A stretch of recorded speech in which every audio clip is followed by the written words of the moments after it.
Good afternoon, everybody. Thank you for hanging out. About 10 minutes late today. Do apologize about that. Had to find an old article that I had pulled up and couldn't find it. Couldn't track it down. It turned out I deleted it from my daily show prep. So apologize about the slight delay for those of you who were told right around 12:30 today. First of all, Casey Hendrickson here, broadcasting in the silverfoxart.com studios.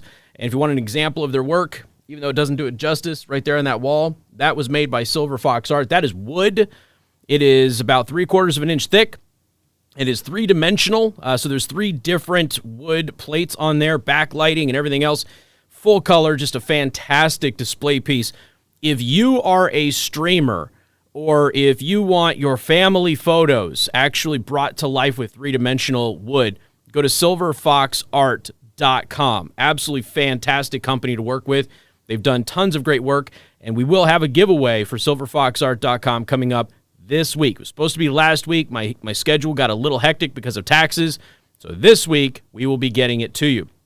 All right, so last week, one of the shows that I did was Elon Musk was asked by Twitter users to deactivate all Teslas in Russia following the invasion of Ukraine. Now, I told you, you got to be very careful. You are seeing what has been done to conservatives and anti-war liberals in the United States, the censorship, mob, cancel culture. You're watching that now being tested on a global stage for the very first time.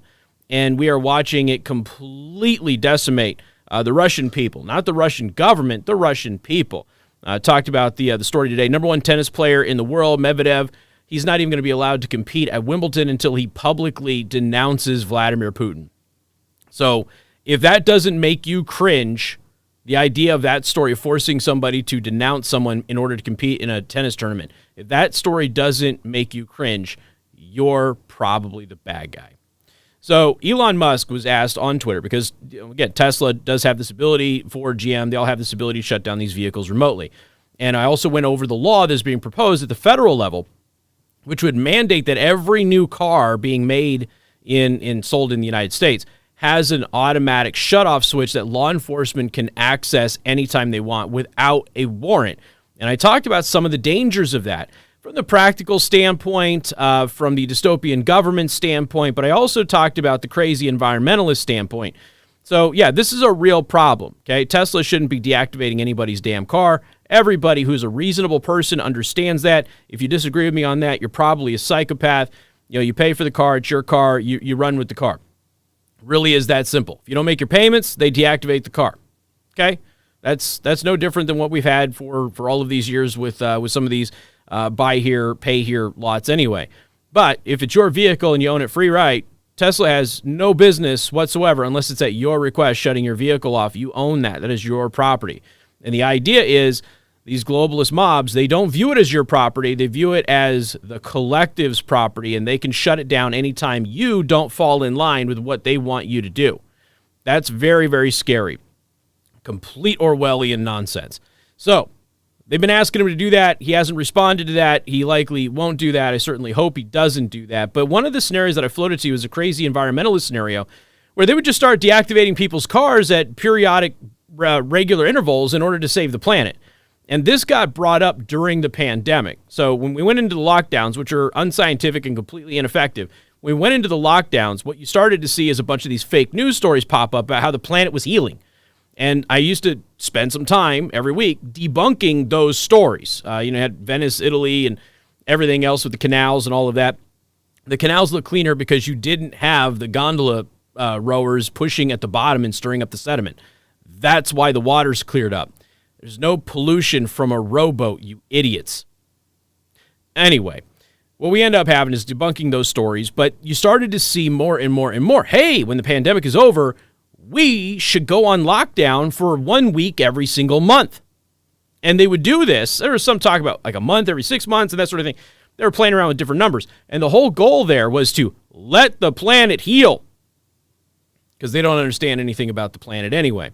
So I told you, be on the lookout for that. You're going to start to see this push, okay, with electric vehicles. Now, what if everybody's pushed into an EV?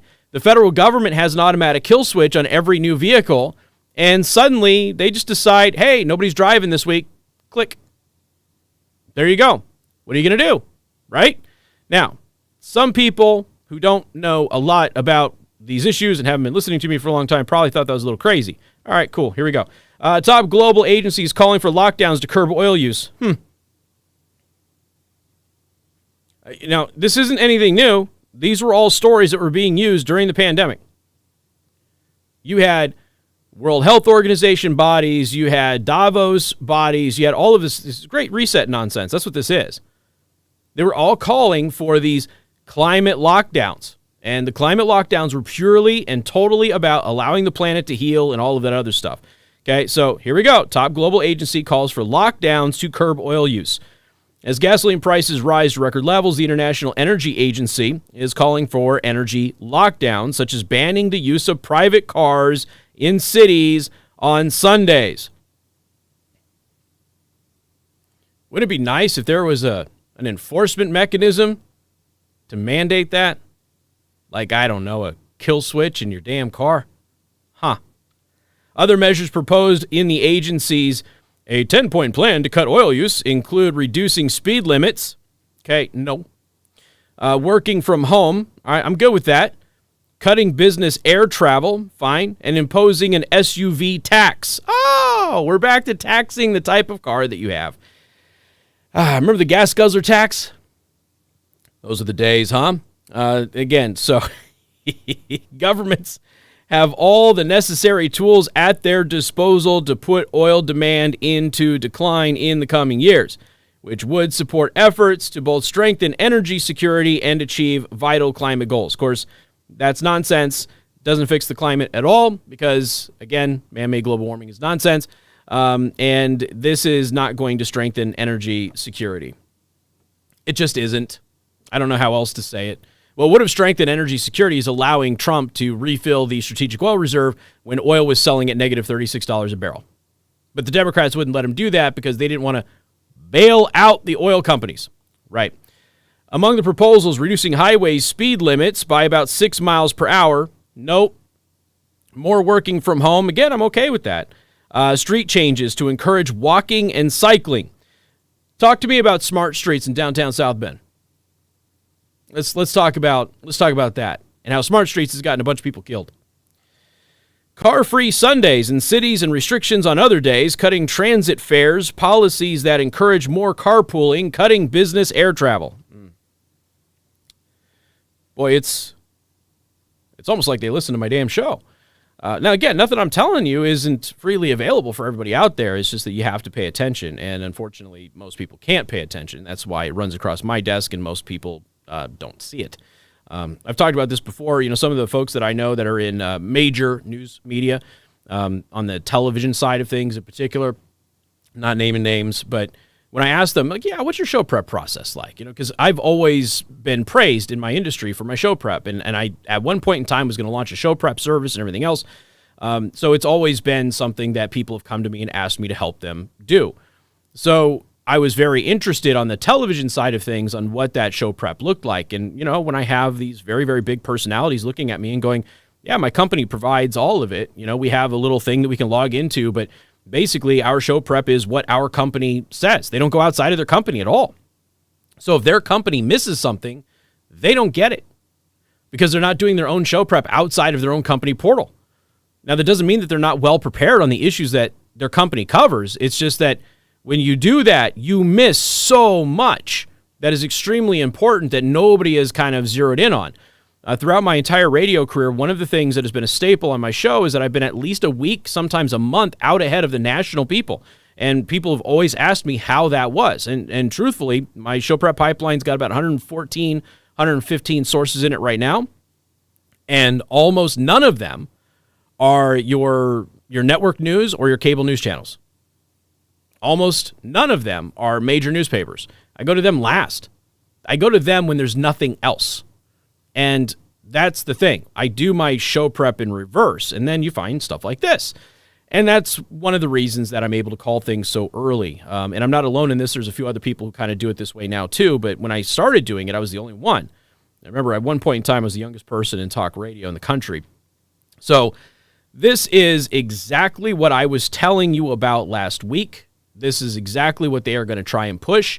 And if you give the federal government the ability to do it, they will do it. and having a kill switch mandated in every new vehicle being manufactured, of course, it is billed as a law enforcement tool, but there's no warrant. And so what happens if the federal government just kind of comes in and says, hey, everybody's got this kill switch, boom, here's the law. We're just going to go ahead and kill everybody's car on Sundays, and nobody's going to be able to do anything about it. That should scare you, because this is a very real possibility. And even if you don't think the people in power now, and why wouldn't you? Pete Buttigieg is in there, for crying out loud. Even if you think that the people in power right now wouldn't do it, you have to account for people in the future. Would somebody in the future take the opportunity to apply the kill switch to every vehicle on the road on Sunday and prevent you from driving? Would they take the opportunity to limit when you can drive in the day? And I guarantee you what's going to happen is they're going to start staggering the rush hour traffic, and they're also going to limit who drives in excessive heat. I guarantee you it's going to happen. How do I know that? Because I'm from Las Vegas originally, and I've watched them play this game with smart meters in your electric power company.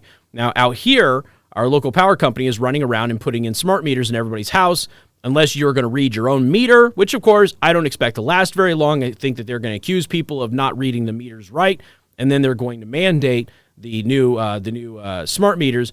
Or you could have them still come out and read your meter, but it's an extra $16 and some odd cents for them to come out and continue to read your meter. Or you can get the smart meter, which is totally free. Now, where I'm from in Las Vegas originally, they control your thermostat remotely all day. You can't overpower you have to basically file if you want. If you're going to be home at a non-peak hour, where they say they can make your house 78 degrees inside because nobody is home and fry your animals and that sort of thing. If you're going to be home, you have to appeal to the power company. And it's a government-regulated monopoly, so there's not much you can do about it. But they control the temperature of your thermostat in your house, and you can't override it without a special permission. So don't think for a second that crap is not coming. It is coming. So you better figure out a way to get away from that as a backup service and not support things like a kill switch in your vehicle, which will lead to this stuff. I get it. Law enforcement is like, man, it'd be great if we didn't have to have a high-speed chase anymore. And if a bad guy is getting away, we could just kill his car. That'd be fantastic. I understand that. I'm saying it would be an absolutely effective law enforcement tool. It's just going to be one that's going to be turned against everybody else at some point in time. Guarantee it. All right. We're going to talk about Eric Holcomb. He's the governor of Indiana, for those of you not in Indiana. Indiana has just become a constitutional carry state. Eric Holcomb did sign constitutional carry yesterday, and a bunch of people who don't know anything about him or the state are praising him for this, but you need to be reminded that Eric Holcomb opposes constitutional carry, and he only did this for political reasons. We'll talk about that coming up in just a couple of minutes.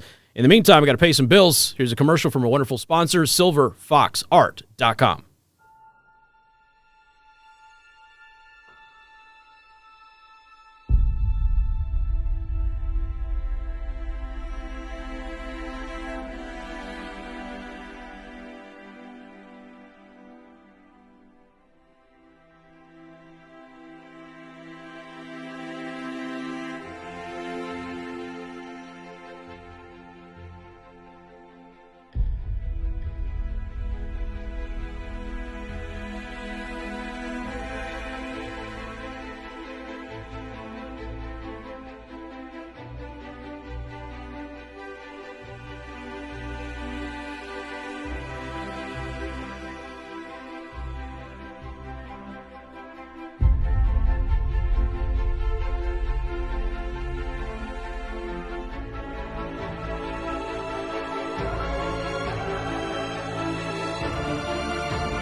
Well, we finally have it, ladies and gentlemen. Indiana has become the 24th constitutional carry state. Should have been the 22nd, but I digress. The battle was expertly fought by the House in the state. I mean, I just kudos to the House of Representatives in the state of Indiana. They did a fantastic job getting the language passed, knowing it was going to go to the Senate, die in the Senate, and then taking that language because it had passed previously, they could recycle it in another bill. That is exactly what they did and forced the Senate's hand. So good for them. Great politicking on the side of House Republicans in the state of Indiana. Been trying to get constitutional carry done for several years, but Republicans in the Senate side have opposed it. And for those of you who do not know, in Indiana, we do not have a red Republican Party. It is purple.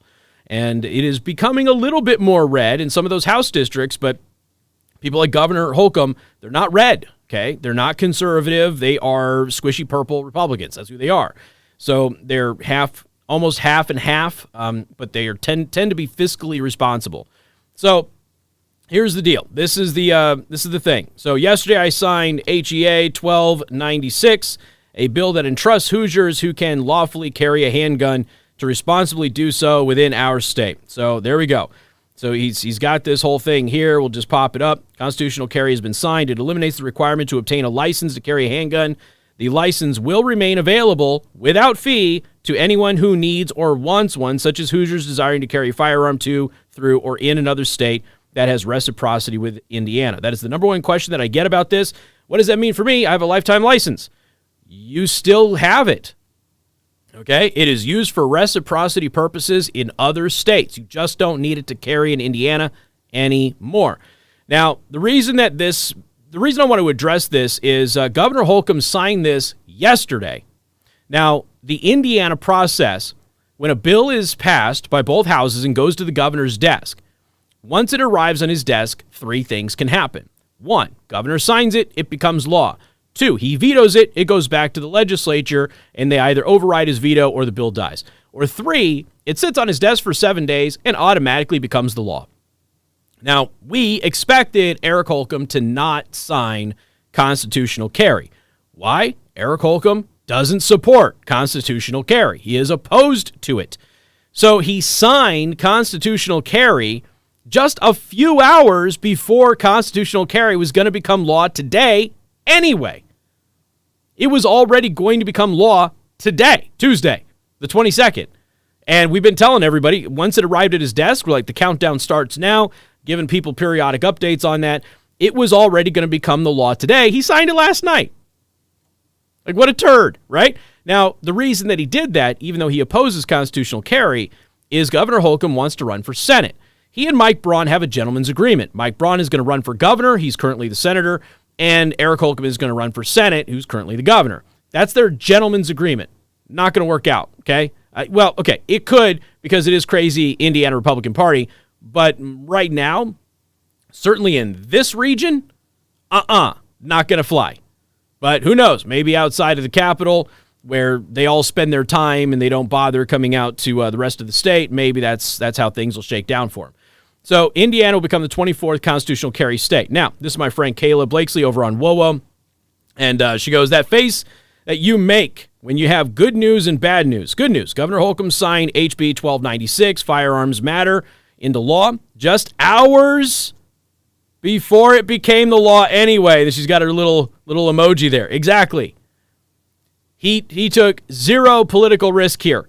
He let it sit there, and he made a calculated decision to sign it, so when he runs for Senate, he can go, I signed constitutional carry. I'm pro-gun, yada, yada, yada. And a bunch of people who don't know any better are going to say, yeah, he is. And you already see it. I'll get to that here in just a minute.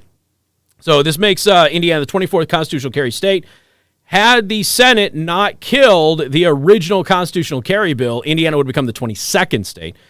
Two states have had constitutional carry go into effect before Indiana as a result of that delay. She then goes into the bad news that he vetoed HB 1041, which was the thing that protected female athletes from transgender athletes competing against them. I will talk about this on today's radio show, 3 to 6 on 95.3 MNC. AWR Hawkins. I have not had him on the show in a little while, and I've commented here. So he tweets this out, or not tweets, but Instagram, he posts this out. Indiana becomes 24th state to adopt constitutional carry. Of course, it's in Breitbart. That's who he writes for. And so he says, way to go, Indiana, everything else, right? Now, AWR Hawkins, I don't think he knows enough about it. So I wrote on here, don't let Holcomb fool you. He's against constitutional carry. He said so during the debate. He only signed it half a day before it became law without his signature anyway because he wants to run for Senate. Exactly. But look, thanks, Governor Holcomb. There are people who don't know. They don't know. So he's going to use this as a way to go out there, and they are going to campaign as being pro-Second Amendment and all of that other stuff. And, you know, there's a few people in this thread, by the way, who get it, who absolutely get it. Okay? They know for a fact. Here's me responding to one. Patriot Dude 1776. Our rhino governor is a joke. Locked us down. Shuttered thousands of businesses for good here. He didn't want this law. Thankfully, our legislators did. Fact. Absolutely. He opposed it. So here's me yesterday when the news broke. Okay? Governor Holcomb surprises everyone. Signs constitutional carry into law a full half day before it became law anyway on its own. Right. Exactly. Zero political risk here. None. Okay? He protested it until the 11th hour. He made a calculated political decision. And I made a video. Oh, this guy. What a loser he is. Oh, man. Governor Holcomb. Governor Holcomb. All right. Now, this is an article that I wrote some time ago after the law was passed. Constitutional carry passes in Indiana, heads to Eric the Chinless Holcomb, but unlikely that he'll sign it. Okay, this is at theburningtruth.us. You can go see it there. It's the NRA article. They go over everything. I don't need to do all of that. There's the vote count from the 2A Project and Guy Relford, who's on WIBC. Let's see. Previous constitutional carry bill was sidelined, but because the language had already passed the House, the language could be revived and inserted into another bill. This is confusing for a lot of people who are not familiar with the legislative process in Indiana. Had tons of questions about it, tons of phone calls about it when people were calling the radio show. That is exactly what Republicans did. Constitutional carry was then added to HB 1296, a completely unrelated bill.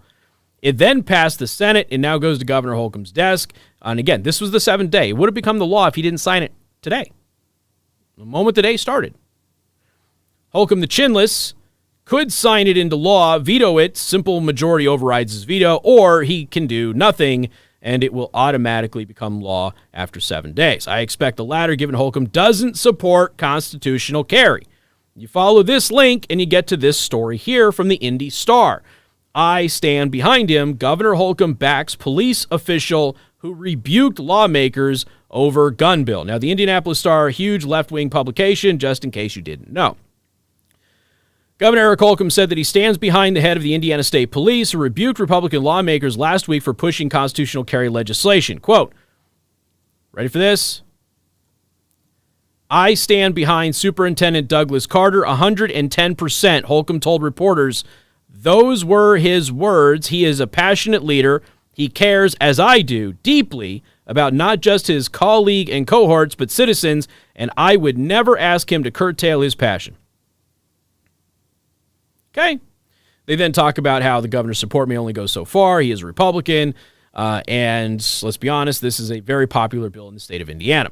So this is the thing. This was a constant push by the media in the state of Indiana. Douglas Carter, who is, again, the superintendent of the Indiana State Police, opposes constitutional carry because officers will be in danger. This is a lie that, frankly, doesn't materialize in any other constitutional carry state. In states that went from not being constitutional carry to being constitutional carry, there was no increased danger to law enforcement. There was no increased danger to the public, period. So there isn't any research that suggests otherwise that has stood up to any scrutiny. So Douglas Carter is just full of it.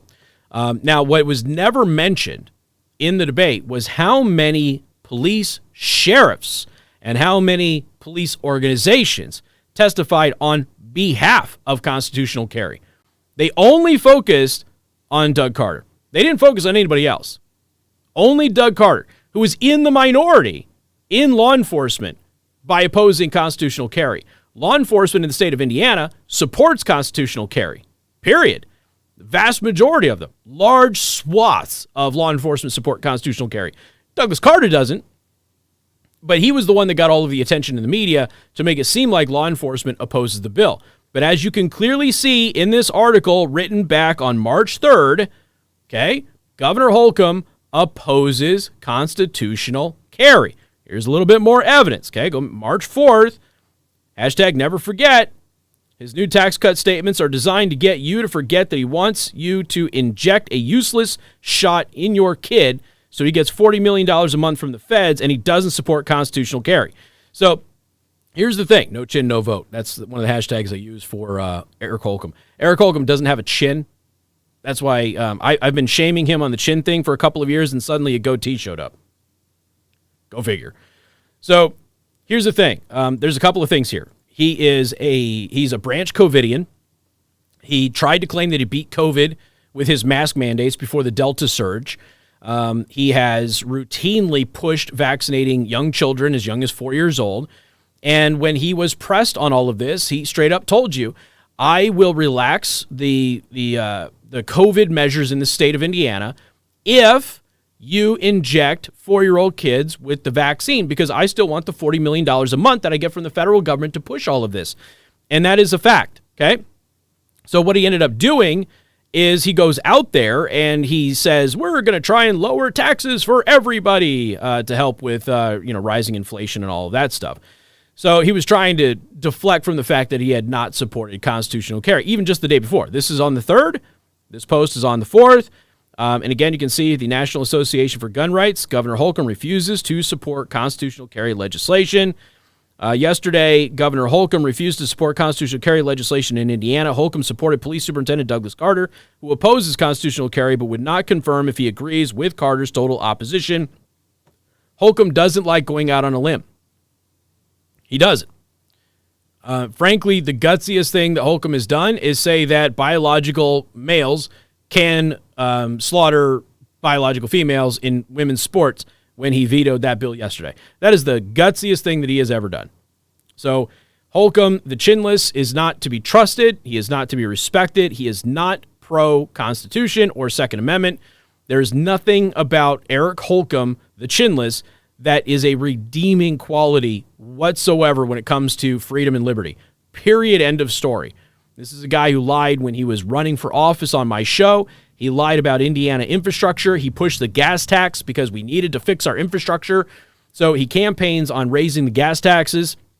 They raise the gas taxes, and a couple of weeks after they raise the gas taxes, because our infrastructure is crumbling, we need to raise the gas taxes. A couple of weeks after doing that, this is when he first became governor, he gives the first State of the State address, and he goes out there and he says, our infrastructure in Indiana is the envy of the Midwest.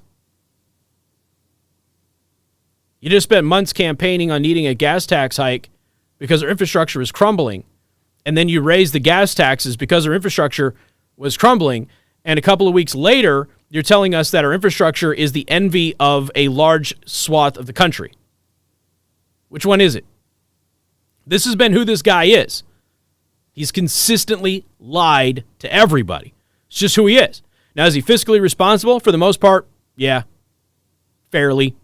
He's middle of the road. He could be worse. He's a purple fiscal Republican in the state of Indiana. But I want everybody to remember all of this, okay? Save this show, because he's going to run for Senate, and he's going to try and run on his pro-gun agenda.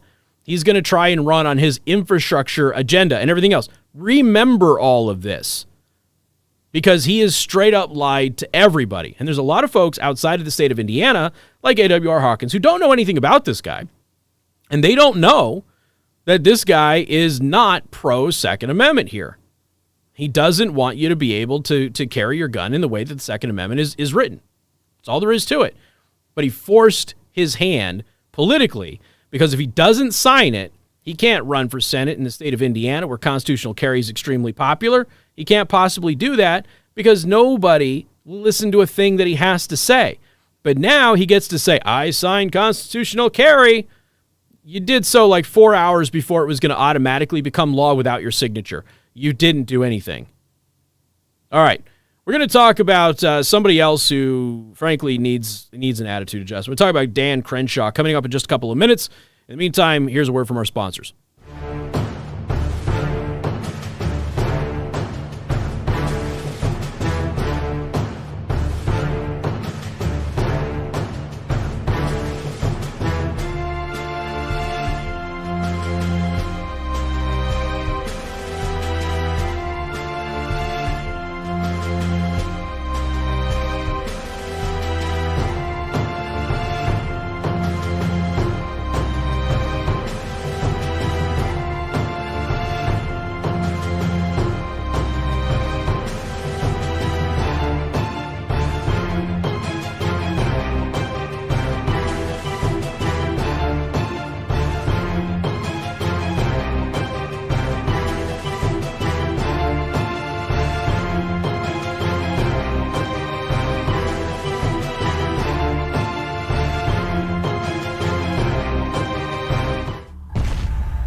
right. We're doing a word of the day thing to try and hack the algorithm, okay? We're on Rumble. I think I'm on YouTube today as well to see how YouTube does. YouTube will probably flag it.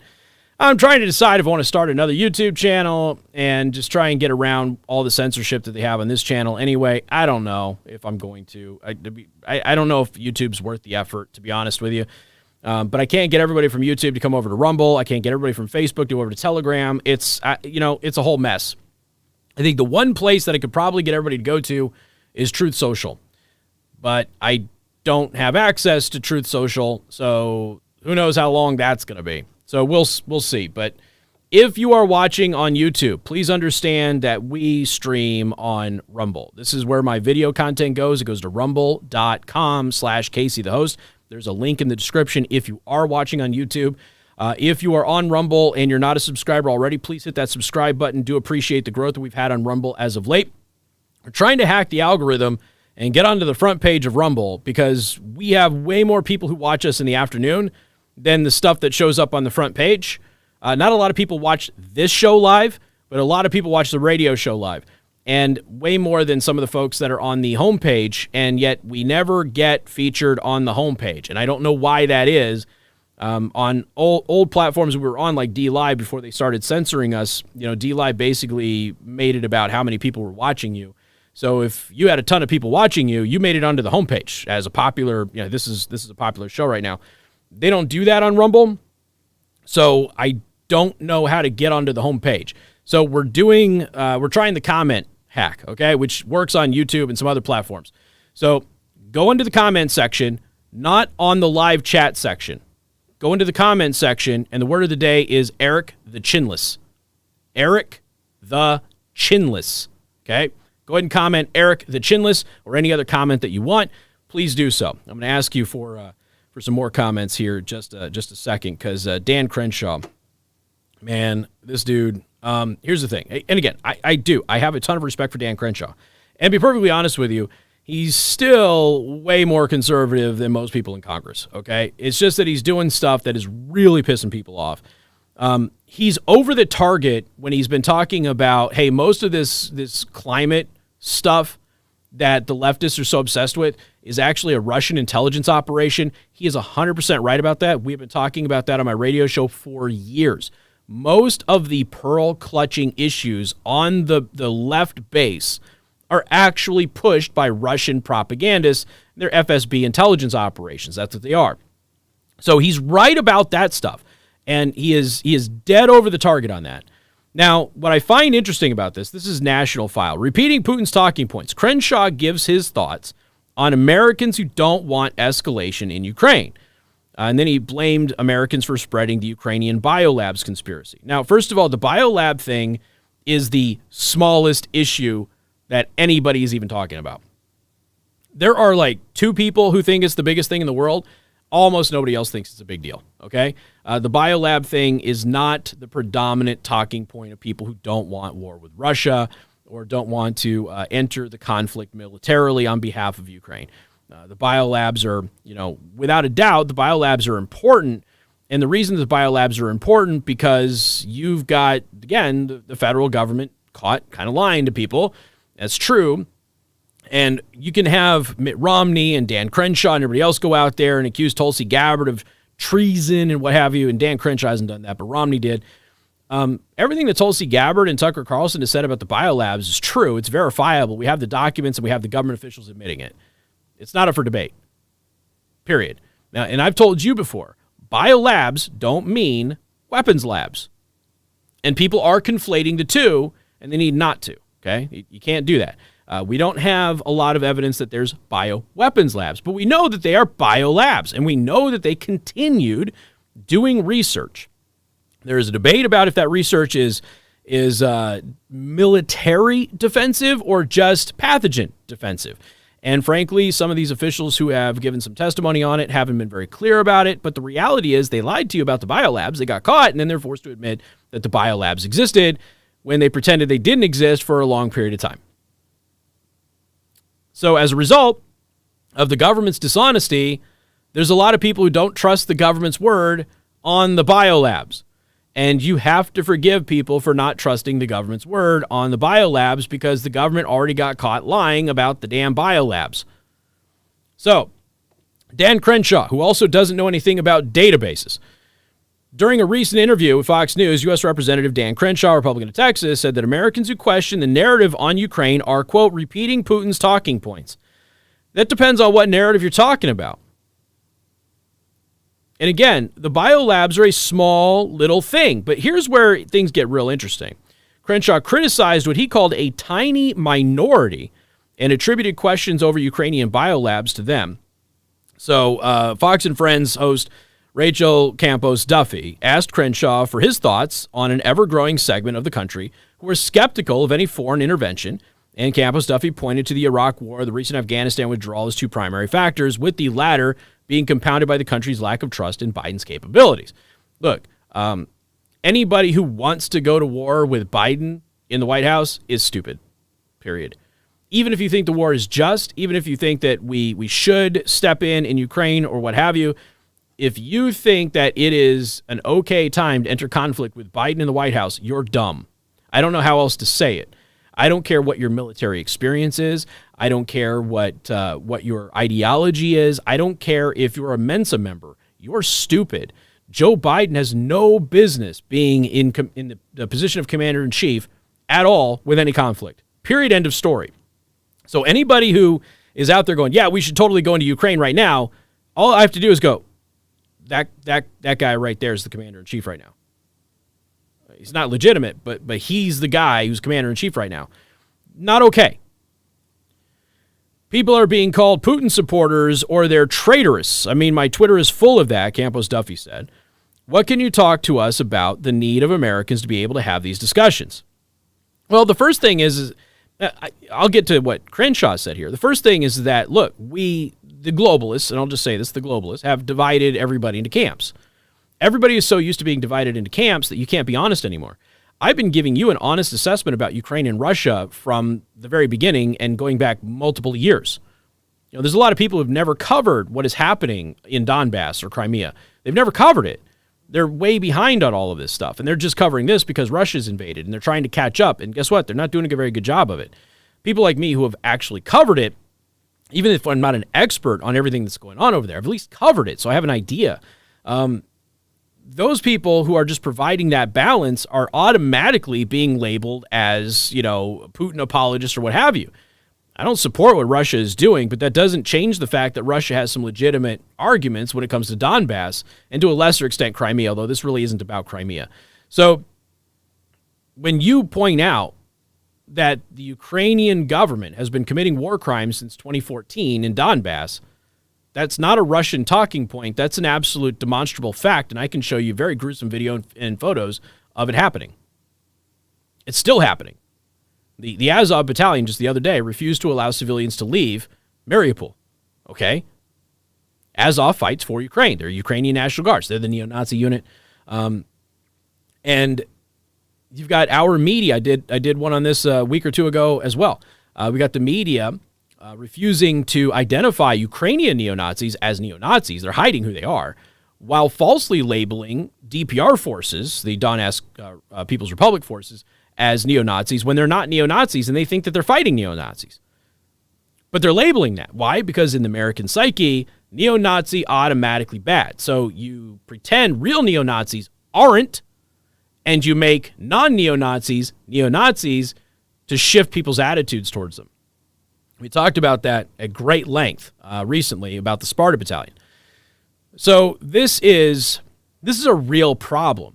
And so we should be in a position here we can accurately cover this conflict, still have sympathy for the innocent Ukrainians. And the vast majority of Ukraine, no neo-Nazis, very peaceful, loving people. Everybody I know has been to Ukraine. My family is from a town outside of Chernobyl. They are extremely friendly people. And, you know, obviously their culture is amazing. Their architecture is amazing. Very rich history. But in the eastern part of that country, because of Stalin and Hitler and everything that happened there, you got a bunch of pieces of crap. And that's just a reality. And everybody refusing to acknowledge that, and that those pieces of crap committing war crimes in Donbass, spurring Russians and the rebellion. If you ignore all of that stuff, you don't know anything about the conflict. And then your perception is Ukraine's minding its own business, totally peaceful, and Russia just wants to conquer Ukraine. That's not what's going on. But that's what's being presented to the American people. Innocent David is being attacked by expansionist Goliath, but that is not the story. So Crenshaw immediately threw cold water on Campos Duffy's assertion that a sizable segment of the GOP base is opposed to escalation in Ukraine. Quote, hold on. I don't think it's as evenly split as you make it seem on the Republican side. I think it's a very small minority that believe we shouldn't care about anything that goes on in the world. Now, this is what we call conflation, okay? So, Campos Duffy is making a very different reference than what Dan Crenshaw is addressing. When Crenshaw goes out there and says, a very small minority that believe we shouldn't care about anything that goes on in the world, nobody said we don't care about Ukraine. The issue is, should we be involved in Ukraine militarily now? There was a time where our military could have prevented this conflict. But the conflict has started. So the real question is, do we get involved now and go to war with everybody? That becomes the thing. World War III will break out. Okay? So do we do that? Or do we let this play out the way that it is playing out, do what we can to help the Ukrainians on their side of things, protect the globalists who have been using the Ukraine as a money laundering hub, including the Biden family, which we went over very, very detailed yesterday on my radio show.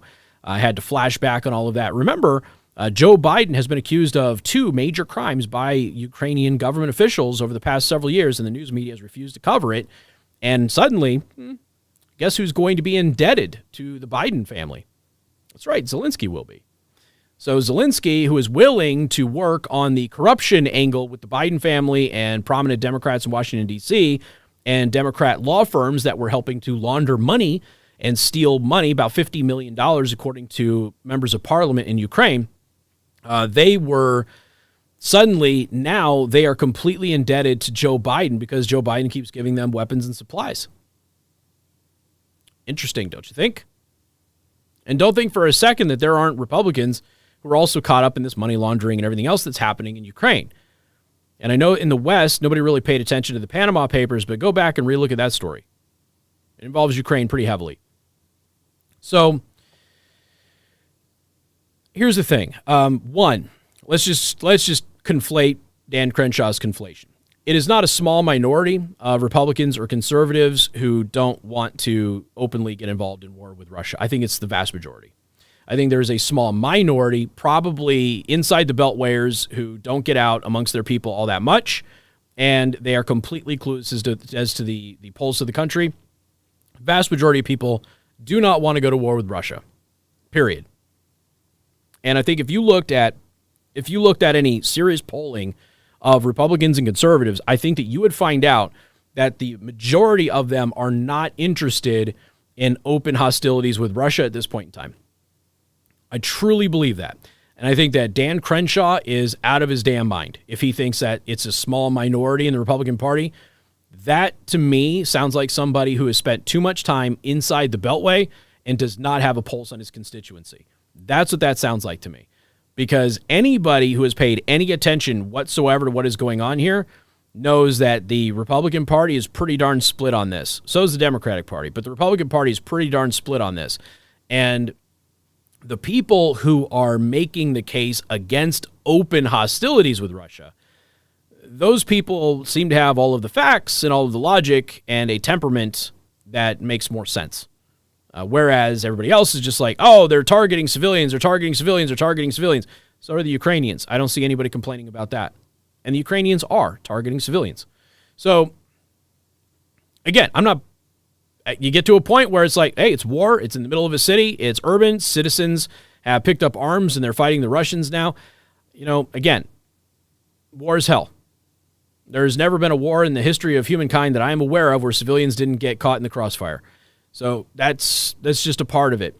Now, has Russia committed war crimes? Yeah, I've seen some war crimes committed by Russia. Yes, I've also seen them committed by Ukraine. The problem is that our media is not telling you about the other side. So Campos pushes back, knowing that Crenshaw's conflating. That's not what I said. I know, but that's what a lot of people say, and they repeat Putin's talking points, Crenshaw said. What talking points? I got news for you. Some of Putin's talking points are accurate. I don't know what else to say to that. Crenshaw continued, and that's the problem. When they start repeating Putin's talking points and repeating lies about Ukrainians, that's a problem, and unfortunately, it gives the left something to latch onto. Okay, but what lies specifically are you referring to? Now, the bioweapons thing, yeah, maybe. Russia asked a very interesting question at the UN the other day, and they said, if the biolabs aren't real, then why did federal government officials sign off on them? Good question. Right? It's a good question. Now, again, I'm not saying that the biolabs are weapons labs. The evidence on them being weapons labs is scant at best, but it is a fair point to ask. If you're the Russians and you're sitting there in the United Nations and you're saying, if the biolabs aren't real, then why did American government officials sign off on them? Here's the documents. Okay, that's a fair point. The Russians say that they acted militarily because they had evidence that the Ukraine was getting ready to launch an offensive into Donbass, and they had sworn to protect the Donbass region who had declared their independence. And the Donbass region declared their independence because they didn't want to be with a pro-Western government in Ukraine. And in 2014, the revolution happened. They overthrew the pro-Russian government for a pro-Western, very corrupt Poroshenko government. And next thing you know, we've got war crimes being committed against the people in Donbass. Lots of war crimes being committed against the people in Donbass. And they continued to vote for their own independence. Now, Ukraine says that vote was illegal. That's fine. Probably was. But at the same time, there's a complicated history here that is not being acknowledged by Dan Crenshaw or anybody else.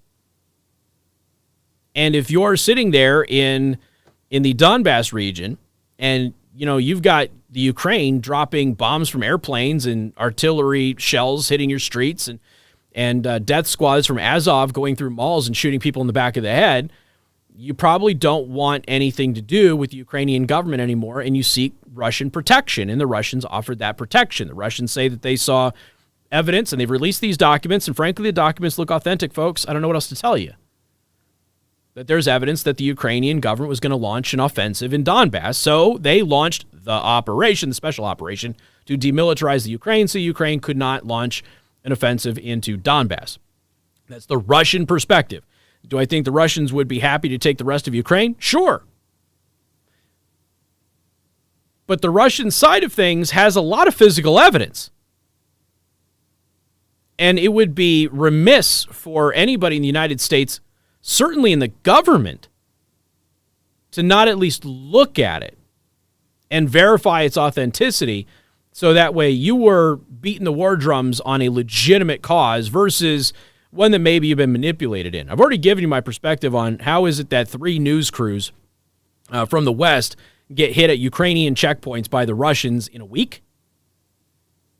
And the Ukrainians hadn't secured those checkpoints. No other vehicles seem to be getting hit at those checkpoints. I'm sorry, but that's weird.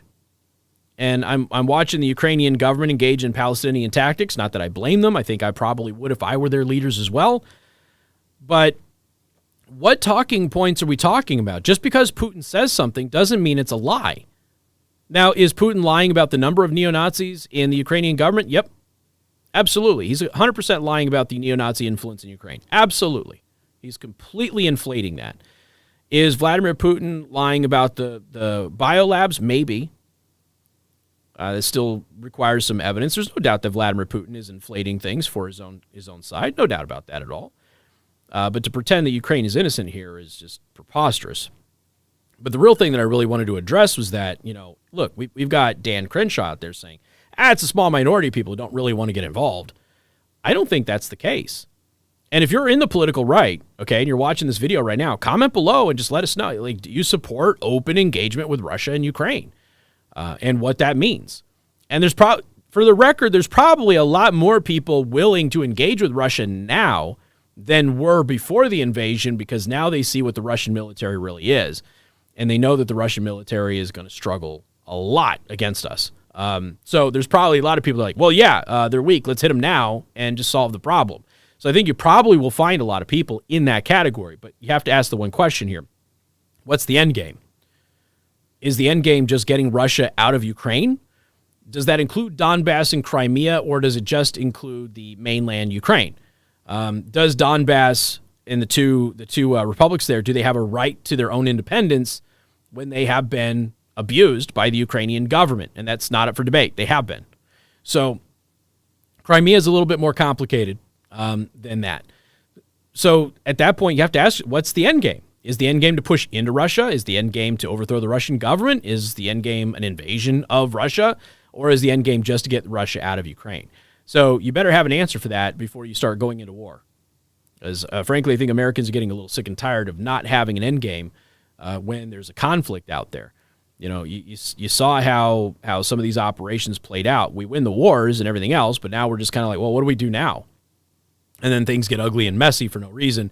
So you've got to figure out what that is. If you're in the camp of engaging with Russia, you have to ask yourself what the end game is, because that's going to be a critical component. And probably the end game should be out of Ukraine and only out of Ukraine, because if you go into Russia, you're risking red button stuff, and that's not good. All right, so did I give you guys? I actually gave you an hour-long show. Look at that. All right, cool. So in an hour and a half, we got the radio show coming up. We will address some of the extra stuff with Governor Holcomb. His veto yesterday allowing biological males to compete against biological females in sports. He refused to protect women in our state. We'll talk about that. We'll have investigative reporter Clifton French on to talk about how the South Bend School District is going to trap students in bad schools and a bunch of other stuff, man. It is a busy day. Certainly constitutional carry will come up on the show as well. So please hit that subscribe button. Remember, the word of the day, comment below, not in the live chat section, but in the comment section. The word of the day is Eric the Chinless. And let us know, is Crenshaw right? Is it a minority of Republicans and conservatives don't want to go to war with Russia? Or are most of you in the camp of, yeah, let's just let this thing play out, continue to supply the Ukrainians, let them resist the Russians. They're doing a decent enough job on this. And, basically implement Sun Tzu's philosophy. When your enemy is making a mistake, don't interfere. And that's kind of where my philosophy is right now. The Russians are making a big mistake, so let's not interfere. But also, Russophobia and the xenophobic nonsense really needs to stop. We got more coming up at 3 o'clock again, back here at 3 o'clock on Rumble. We will not be live streaming the 3 o'clock radio show on YouTube. This is a special thing for YouTube today. So again, go to rumble.com/Casey the host if you're not there now. Hit that subscribe button, comment below. Eric